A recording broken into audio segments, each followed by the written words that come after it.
DreAllDay.com. Now tuned into the show where you learn the discipline to show up day after day to do the work, the confidence to put yourself out there boldly and authentically, and the mental toughness to continue showing up, doing the work, putting yourself out there, even when the success you've expected to achieve is yet to be achieved. And on top of all this, you get a huge dose of personal initiative, which is the go-getter energy that moves all of us, including yourself, to go make things happen instead of waiting for things to happen. And then we put all this together into a series of frameworks, approaches, insights, strategies, techniques, mindsets, all under the umbrella of one unifying philosophy that is called work on your game. My name is Dre Baldwin, also known as Dre All Day, and welcome to the show. And today's topic, you are not your avatar.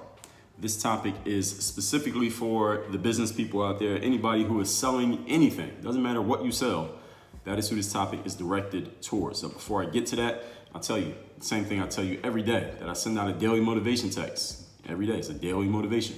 You want to get that text straight to your phone every morning, free of charge. All you got to do is text me at the same number that I'll text you from. My number is 305-384-6894. Just send me a text right now at that number. Let me know you want the daily motivation.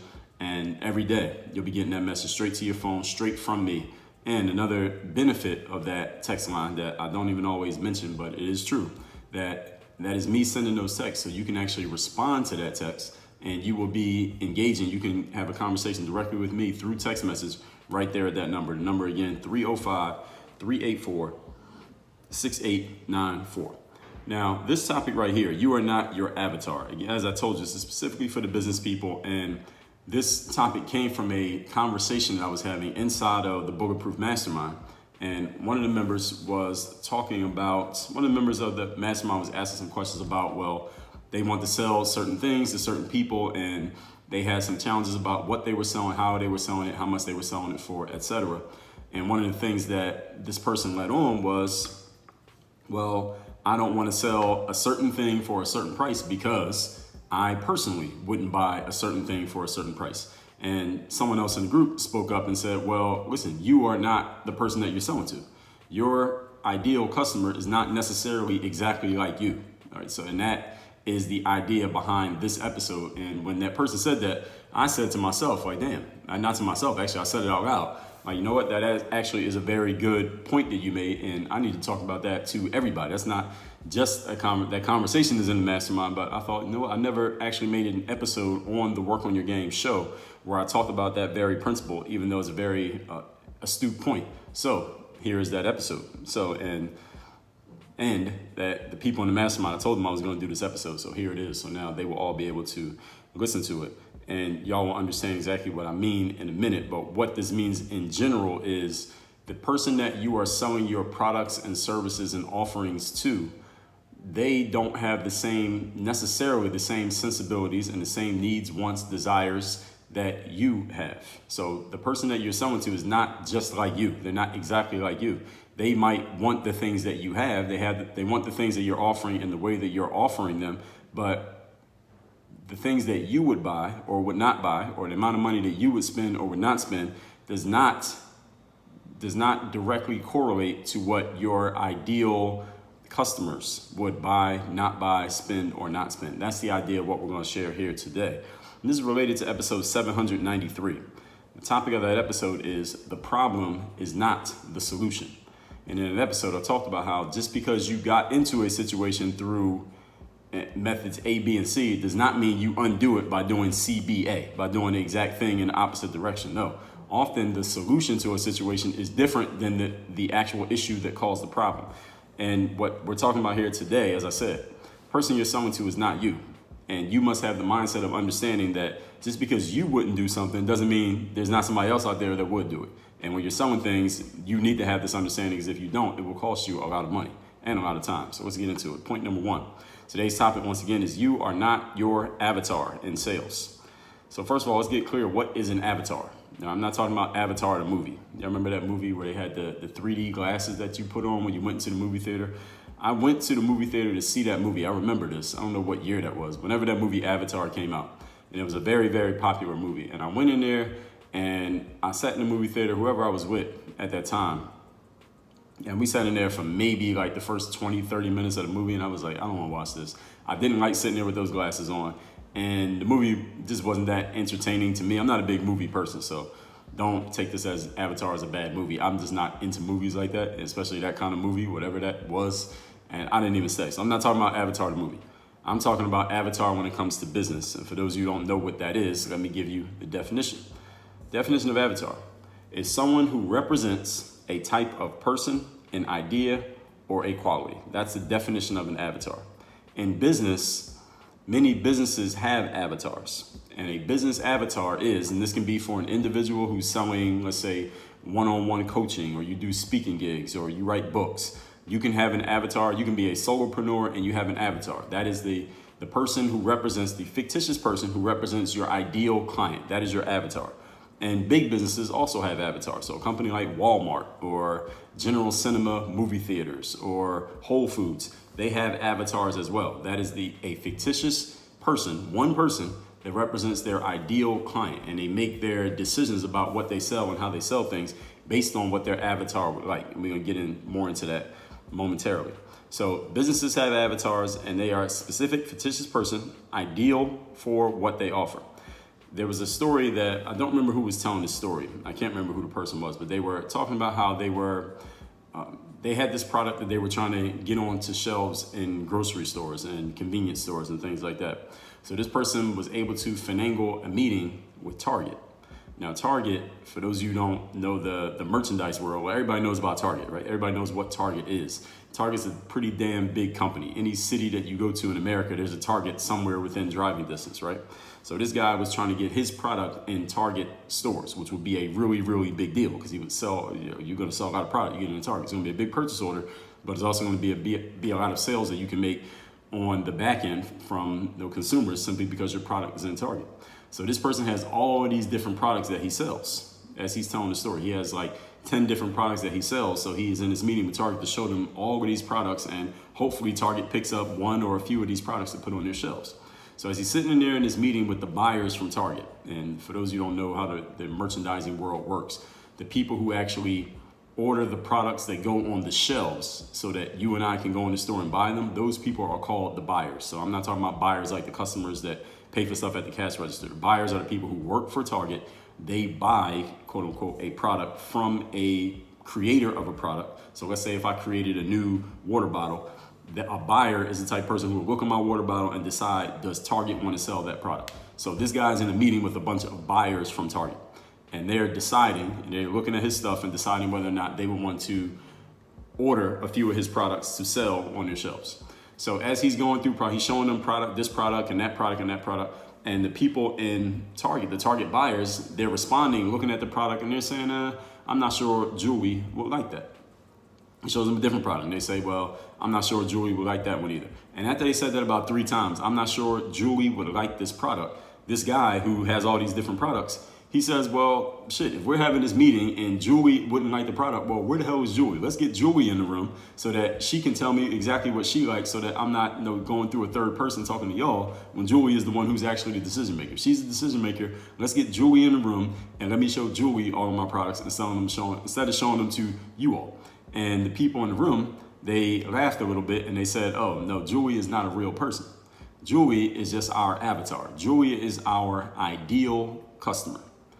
And so I'll share with you that story so that you understand the concept of the avatar. A company like Target, a company like Whole Foods, a company like Walmart, a company like Sony, Goodyear, Toyota, Mercedes-Benz. These companies all have their version of Julie, and they doesn't have to be named Julie, but they do give it an actual name. And what they do is they go out and create an entire profile around this. Any of you who does any digital marketing, you do any content marketing, you do any copywriting, you understand the concept of avatars. And if you don't, you should understand it, because it will help you in writing your material, writing your copy, because everything you put out should be targeted towards your avatar, your ideal customer. Now, I know you might have 10 different customers, but you want to figure out who is your ideal customer. If you only had one, you had to sell everything that you had just to this one person over and over again because you know they're going to buy it. Who is that person? And I don't care how much it costs, the highest ticket price thing and the lowest ticket price thing, they're going to buy all of it. Who is that ideal person for you? That is your avatar.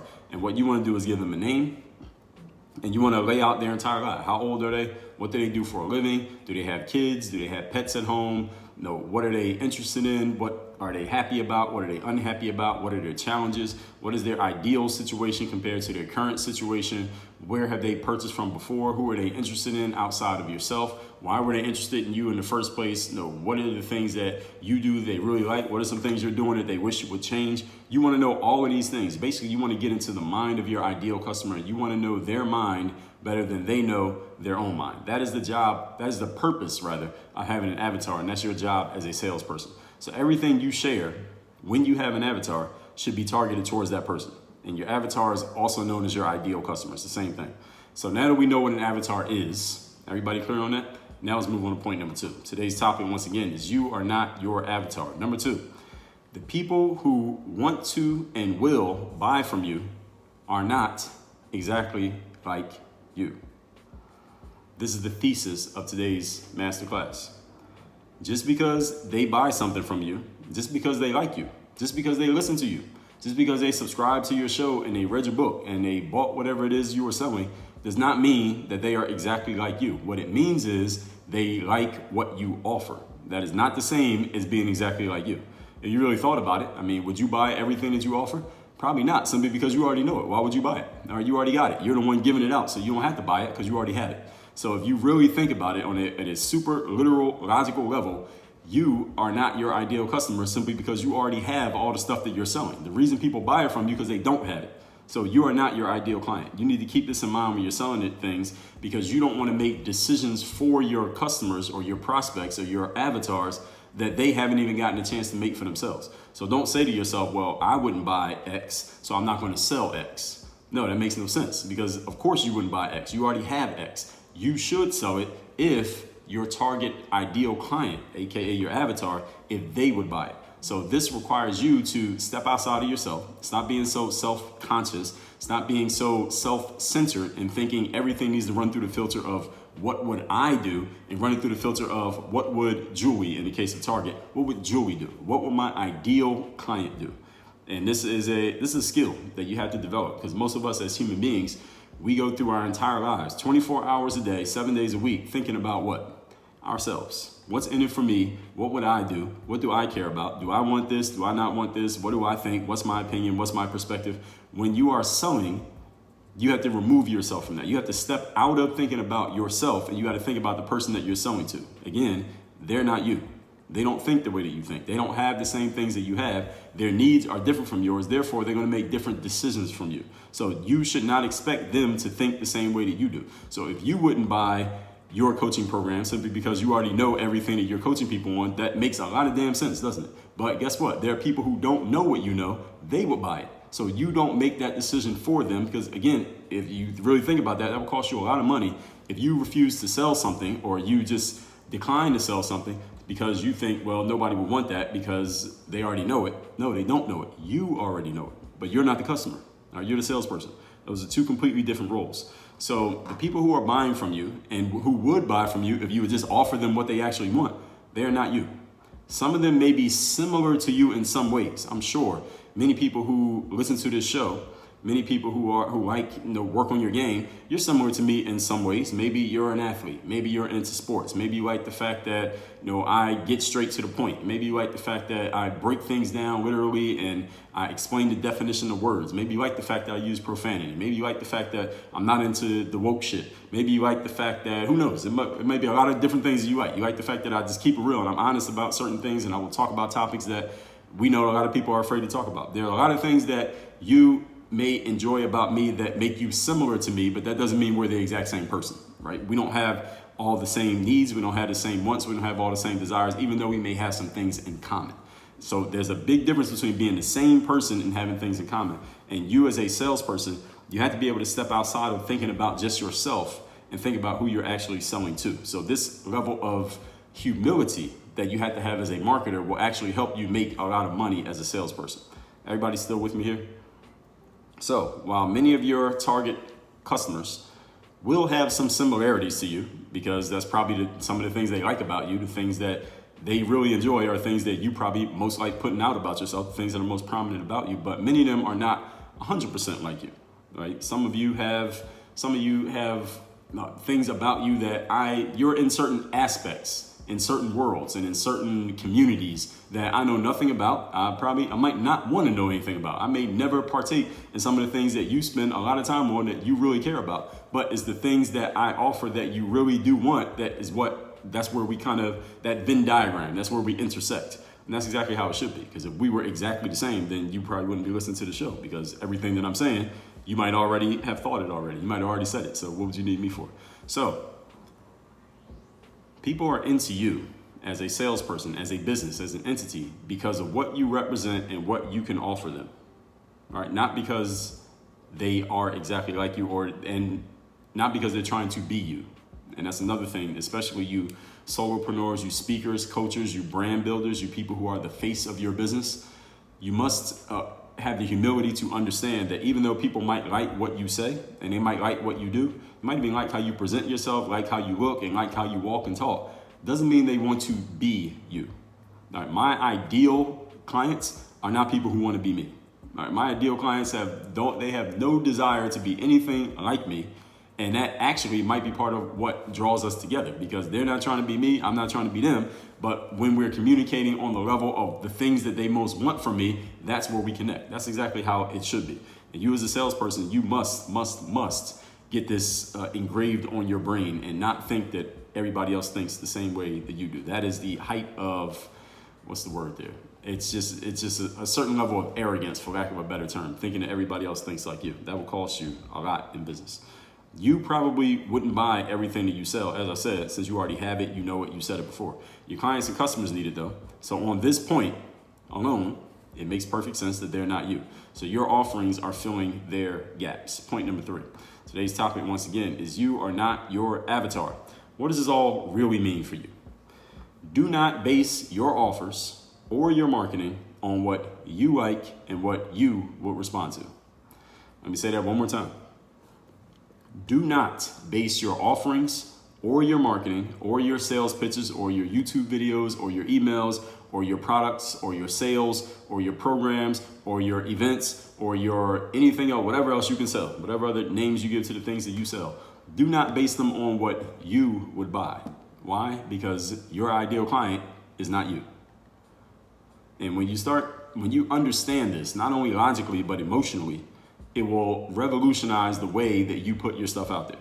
You know, sometimes I'll give you an example. Sometimes when back in, let's say, I used to blog a lot I would post all my blogs at first when I was first writing on my website, dreallday.com. Now I send most of my new articles, everything goes through email first. And it ends up on my website and on Facebooks and stuff like that. But I send it through my email list first. I remember I used to write these titles before I understood the concept of copywriting. I actually had some good copywriting skills when I was selling, but when it was like blogging and stuff like that, I would often write these titles that would be so ambiguous that only certain people would get it. I'd be talking about certain things that you would have to have a niche understanding of certain topics to even know what I was talking about. I might quote something from a movie or a rap lyric or something that if you didn't see that movie or you didn't listen to rap, then you would have no idea what the hell I was talking about. And you probably would never have read my article in the first place. And that was because before I understood this concept that I'm explaining to you here today, I used to write for people who thought like me. And yes, there were people who knew about it and there were people who would read it and they would enjoy it. The problem was those people who I was connecting with when I was using those references that only some people would know, they were similar to me in thought, but they were not my ideal client. So as I've gotten better understanding of what the ideal client is, and I have a good idea of who my ideal client is, I now understand how I need to write has nothing to do with what I would open or what I would buy or what I would be interested in, because I am not my ideal client. So this is what it really means for you. Don't base what you do on what you are interested in, base it on what they are interested in. And this is a hard one for some people to get in their own minds, to get around emotionally, because you're only thinking about, all right, do I care about this? Am I interested in this? Is this something that would get me excited? That is the wrong question to ask. Remember that whenever you're dealing with other people, everyone's tuned into the same radio station, WIIFM. What's in it for me? And you're asking that, and as is everybody else. So what's in it for you, salesperson, is that you get to sell your stuff. And how you sell your stuff is by turning off what's in it for you and turning on what's in it for them, or what's in it for Julie, what's in it for my ideal customer, my avatar, whoever that avatar happens to be. So base your offerings and all your communication on what your target people want, what they need, and look at the data. The data decides. People look at what they're actually responding to. If your target people are not responding to something that you thought was perfect for them, they are giving you a loud and clear message. You were wrong. That was not for them. You need to come up with something better. And this is the great thing about digital marketing that we have these days, being on the internet and content creation and email and stuff like that. You can put something out and it not land. Next day you can put something else out, and the marginal additional cost of doing so is often negligible, close to zero. Sometimes it is exactly zero. So the good thing is you can do this over and over and over again, even if you make a mistake, and you can dust yourself off and try again, to quote the late great Aaliyah. Some of you don't even know who that is. The point is, you have to stop being selfish and stop running everything through the filter of your personal preferences and start thinking like a salesperson. Salespeople are not selfish. You know who salespeople think about? They think about the people that they sell to. They don't think about themselves. They think about the people that they sell to. And when that salesperson does things for the people that they sell to, guess what those people do? They buy. And then guess what happens? The salesperson gets everything that they want. So as the late great Zig Ziglar said, give other people everything that they want and you get everything that you want. So it requires you to step out of thinking about yourself. Do not base your price on what you would pay or what you would buy. Base it on what your avatar would pay and what they will buy, because about them is not about you. You're not selling to yourself. You're selling to your avatar. Steve Jobs didn't seem like, personally, I don't know Steve Jobs, but I saw a lot of his presentations. I read the Steve Jobs book written by Walter Isaacson. If you haven't read it, you should read it. It's a really good book. Steve Jobs didn't seem like the type of person who would sit around on the couch and play around with an iPhone all day. He seemed like that type of person. Any of you who read the book or have seen his presentations or just seen interviews of him or heard about him, does he seem like the type of guy who would just mess around on an iPhone all day? He doesn't seem like that type of person to me. But Steve Jobs made the iPhone and he sold it, and the iPhone is the reason Apple is a billion whatever dollar company these days, because of that iPhone, even though Steve Jobs does not seem like the type of person who would buy an iPhone.